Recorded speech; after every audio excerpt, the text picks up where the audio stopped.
Hey, Melissa. My son is going to be able to come home around New Year's, isn't he? I know that he's always busy with business trips, but he can at least come home for the Christmas holidays and spend time with his family, right? Can you tell him to make sure he pays us a visit this time? Hi, Jane. Well, actually, my husband's work is going to just get busier from now. I'm afraid he won't be able to make it for Christmas or New Year's. I'm sorry. But from next year, he says that the international business trips will be over. Oh, that's just an excuse, isn't it? I bet he just doesn't want to come back at all. I bet he's fallen out of love with you. It's not like you're anywhere near as beautiful as his younger brother's wife after all. And you're not very good at cooking either. Why would he even want to come back home to that? What are you saying? Oh, that must be it. Otherwise, I'm sure he would find a way to make it back to see his family. Oh, yes. By the way, Melissa, make sure you leave next Sunday open in your schedule. Next Sunday? Oh, why is that? Is there something happening on that day? The whole family is going out for dinner. If you're free, make sure to join us. I'm sure it must be lonely, always eating at home by yourself while your husband is away. We booked a table at a really nice French restaurant. Everyone's really looking forward to it. Oh, wow. Is it really okay for me to join too? Of course. Why are you acting so surprised? How do I put this? It's just that this is the first time you invited me to a family gathering or event without my husband being there. Oh, don't say things like that. You make me sound bad. That comes across as though I've purposefully pushed you away or something. By the way, you were raised by a single mother, right? Yeah, I was. But what about it? I know that people from poor families never get a chance to eat good food. I guess that's why they never learn to cook very well either. When my son finally comes home from abroad, it would be such a shame if he has to come back to bad cooking from his wife. So I thought that I should treat you to some good food every now and then. That way you can get used to what real food should taste like, and then maybe your own cooking will improve. Especially at this restaurant. Each course costs almost $200 per person. It's gonna be delicious. Isn't that great? Thanks for thinking of me. But my husband has never said that the food I make tastes bad or anything like that. Well, of course he wouldn't say it to your face. You're really thick, aren't you?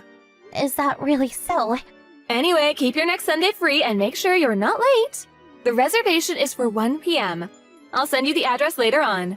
I got it. Thanks for inviting me. I'm looking forward to it. Hi, Jane. I'm almost at the restaurant. I'll be there shortly. What? What do you mean you're coming? Everyone has already started eating. We all met up already. What? Everyone's already started? But wasn't the reservation for 1 p.m.? There's still 20 minutes until then. And everyone has already arrived? Why did they come so early? Of course they have! This is a super fancy French restaurant. It's custom to arrive about an hour beforehand. 1 hour before the reservation time? I see. In any case, I'll hurry over. I won't be long. Well, there's no need for that anymore. It's not like there's a seat here for you anyway. What do you mean? Sorry, but I don't really understand what's going on here. What are you saying?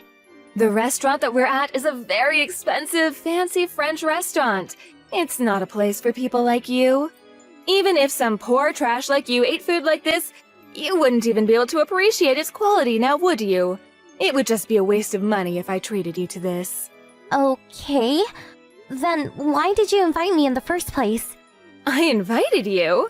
I was just talking about how the family was going to go out to eat. You just made a bad assumption thinking that I was inviting you too. No, you definitely invited me. You literally told me to come with you if I was free. Oh, maybe I said something like that, but I didn't say anything about reserving a seat for you, did I? What's the difference there? You really don't get it. Anyway, there's nothing here for you. I haven't reserved you a seat or anything, so just go home. It's time for me to enjoy this seafood with the family. Just go home and eat some frozen meal or something by yourself. Did you get home already? Sure. Oh, you must be tired. You came all the way to the restaurant. That must have taken you like half an hour each way. Well, it's your fault for making the wrong assumption. I guess it is. And so, What do you mean? What are you going to do right now? I was just about to eat. Oh, yeah? So, what did you end up with? I bet some gross, ready-to-eat meal? Well, tell me. Why do I need to tell you what I'm eating? Oh, because I'm interested. You thought you were going to be eating some high-quality cuisine just to end up having to go back home. So, I wanted to know what you had to settle for. Well, in that case, it might be best I didn't tell you. Oh, is it really that bad? Oh, come on, tell me. Well, in that case, I'm eating some baked brie, oysters, and some king crab too. You can't be serious. You're really eating king crab and oysters? Why are you lying about this? It's not even a funny joke. I'm not lying. Do you want me to send a photo? What?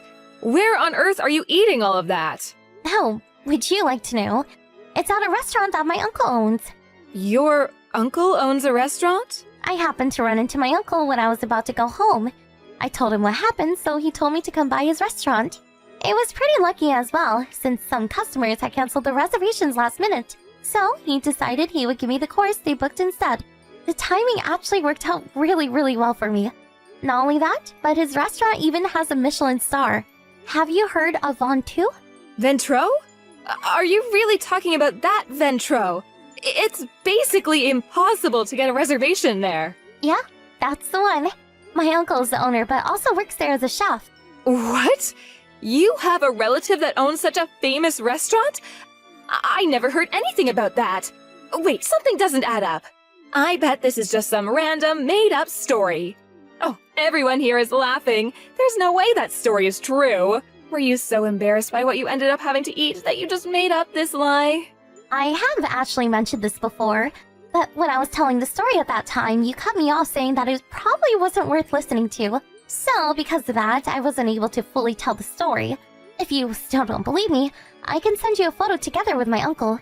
There's a photo of him on the restaurant's website, so you can compare that one with the one I sent you. Also, his last name is the same as my maiden name. Before I married your son, you can even have someone look into it if you're that doubtful. That just has to be some coincidence. There's no way this is true. My uncle's food really is the best though. He just brought out some escargot. There's something you said you really liked, right? How's the food over at where you're eating? Why are you even asking that? Obviously, the food here is amazing. I told you it's almost $200 per person. We even ordered the most expensive course they had on offer. That's nice to hear. The food here is amazing too. The ingredients are of the highest quality.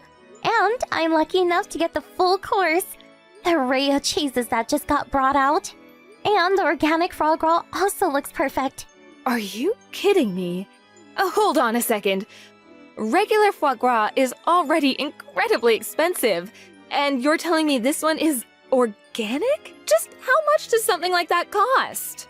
I don't know exactly how much each dish costs on its own, but my uncle said that the people who canceled had ordered a $500 per person course. $500 per person? That much?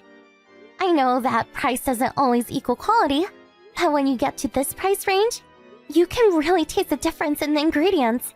Oh, I can't believe how lucky I am to be able to eat something like this good for free. It looks like I'll be able to try lots of other delicacies apart from the foie gras too. I see some lobster, trout. Oh, and I even got some dry aged duck. It all tastes so good. What a waste to give such delicacies to some poor trash like you. Oh, it's not like you can even appreciate the flavors. What a waste of ingredients. Hey, are you ignoring me? Oh, sorry. I just finished up my meal. And don't worry about me. I've been used to this kind of food for a long time. Oh, what are you saying now? How could you be used to eating food of that quality? Well, as you said before, I was raised by a single mother. She was always really busy with work. So she left me with my uncle a lot of the time. He looked after me while she was working. And since my uncle always dreamed of being a chef and having his own restaurant, he spent a lot of time going to different parts of the country and eating various cuisines. It was kind of like research for him. I was lucky enough to go with him on occasion. We'd always eat really delicious food together.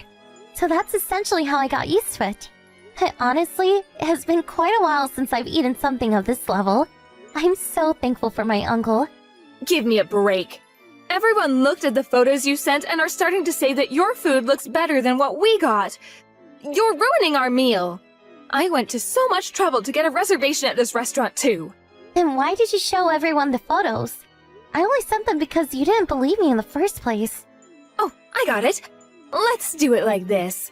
It's not really fair that you get to be the only one to dine in such luxury, right? Not fair? What do you mean?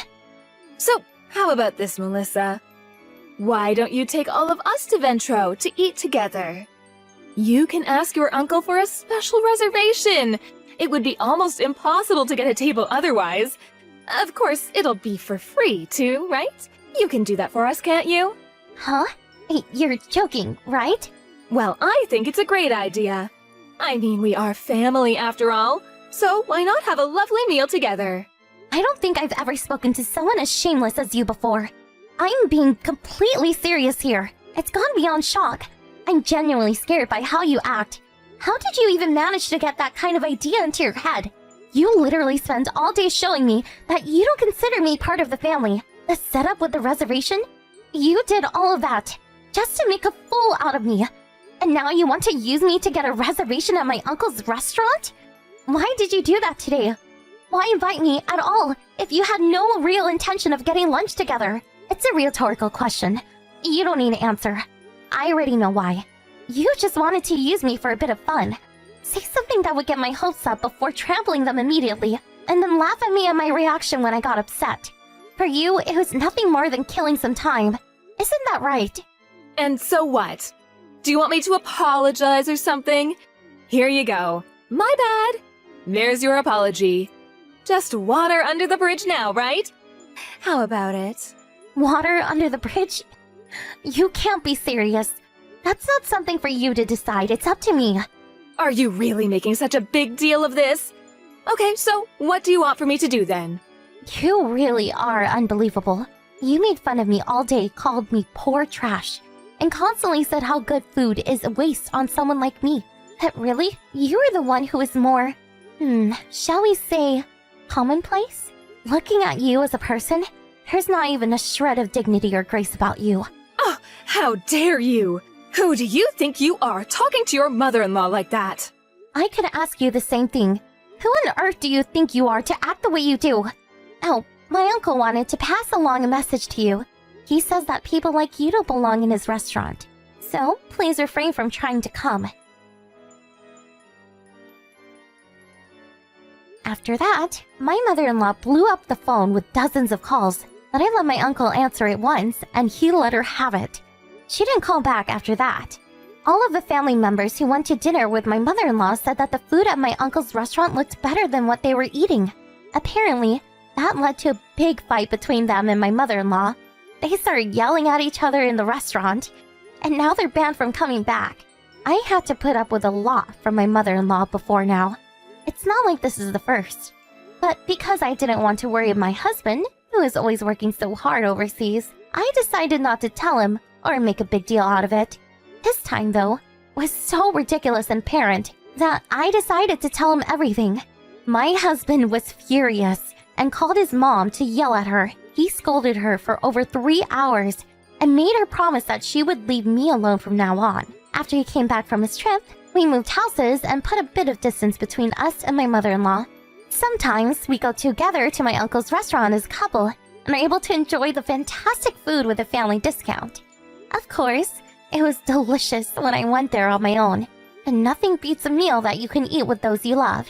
Sitting there eating that delicious food with my husband, I was so incredibly happy. My uncle also seemed really happy that he played some part in my happiness.